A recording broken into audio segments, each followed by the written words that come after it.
અટલાદરા મંદિરના નિર્માણ કાર્યમાં જોડાયેલા સ્વામીશ્રીનો સેવાનો ઉમંગ તન કરી નાખે રે ગુરુ વચને ચૂરે ચૂરાની કક્ષાનો હતો.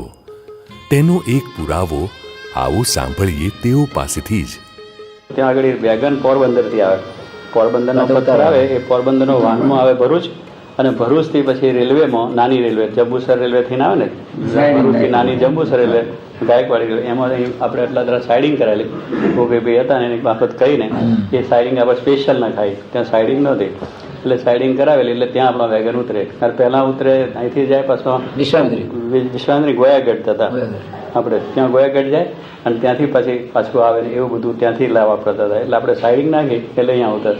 એટલે વેગનમાંથી પથ્થર ઉતારવાના એ બધા સંતોએ જાતે જ મહેનત કરવાની, માણસ જ કોઈ ના મળે એટલે સંતો જ બધા કામ કરતા. એટલે પછી અર્જુનદાસ હતા, આ દેવસ્વામી હતા, અને અમે વેગનમાંથી પથ્થરા ઉંચકાવે. ત્યારે આ બે જણા પડ્યા એટલે મને પેલું કહે તું પેકિંગ મૂકજે. વેગન તો વેગન ધારવાળા આટલા આટલા અને ઓપન વેગન એક જ આટલી ધાર હતી. એટલે મેં અહીંયાથી આમ પેકિંગ મૂકવા માટે મેં જરા આમ અહીં અંદર મૂક્યું, હાથ મારો ગાલ્યો. હવે આ લોકોને ખબર કે એને પેકિંગ મૂકાઈ ગયું છે, એટલે એમને બે પાંચ આમ કોસ કરીને પથ્થર બહુ મોટો હતો એટલે ઊંચો કર્યો, અને ઊંચો કર્યો એટલે પથ્થરો એવો સીધો પેલી ધાર, આ ધાર ને એની વચ્ચે અમારા બે આંગળા આવી ગયા. હું કાઢવા ગયો ખરો પણ નીકળી ના શક્યો, અને એમનો પથ્થરો એકદમ બળથી આ લોકો પથ્થરો કરી નાખ્યો. એટલે હું એમને ખબર ના રહી ને મને મારાથી નીકળી ના શક્યો.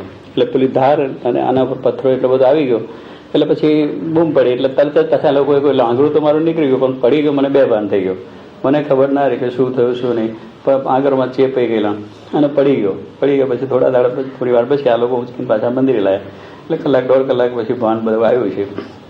અને આ આગળ હાવ એ થઈ ગયા જે થઈ ગયા. આ છે આ નખ છે એ પણ નવો છે, અને આ નખ પણ નવો છે. જો ને આ જરા નીકળી ગયેલો છે એટલે નવો આવેલો છે ને તે જરા એવો છે. જો કે બાપા હાફ પડ્યો જે આમ માગરી હતી એટલે હજુ આ કાળો અને આ બી નવો આવેલો, બે નવા નખ આવેલા.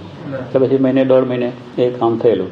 આમ બસ આ બે આગળ એટલે એનાથી થઈ પછી ભગવાન દયાથી મહિનો થોડુંક આપણે એ કરવું પડ્યું પણ મટી ગયું. પછી નખ નીકળી ગયા ધીરે ધીરે અને હોજો આવતો ગયો.